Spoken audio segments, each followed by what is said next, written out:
বাংলাদেশে যেভাবে একটা সোশ্যাল মিডিয়ায় এক ধরনের বিতর্ক বা এক ধরনের সমালোচনা হচ্ছে, এরপরে কি ফাউন্ডেশনের সঙ্গে আপনার কথা হয়েছে কিনা, বা বিদেশি এই ধরনের ফুটবলার মানে আমার যে এই ধরনের ফুটবলার ডিমোটিভেট হয়ে যাবে কিনা বাংলাদেশ আসলে?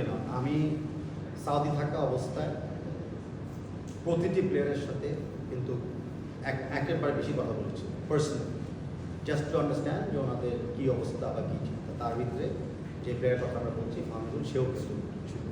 তো সাউদি থেকে যাওয়ার সময় আমার সাথে কথা হয়েছে, আমাদের একটা মিউচুয়াল আন্ডারস্ট্যান্ডিং ছিল যে সিন্স স্কোয়াডে নাই, বাংলাদেশে এসে আবার ব্যাক করা, বিশেষ করে সেখানে ইটালিতে এখনও খেলা চলছে, সেটা তো কোনো মানে হয়।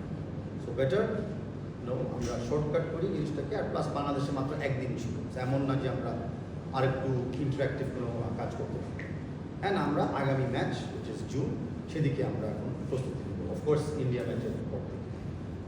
দের ইজ নো ডিমোটিভেশন, আমি নাম উল্লেখ করছি না, বা আপনারা সবাই জানেন আমাদের বর্তমান স্কোয়াডেও কিন্তু দুজন প্লেয়ার আছে যারা তাদের প্রথমবার যখন বাংলাদেশে আসে খেলার জন্য তারা কিন্তু চান্স পায় না, কিন্তু পরে এক সময় অফকোর্স চান্স পেয়েছে বা স্কোয়াডে করতে হয়েছে।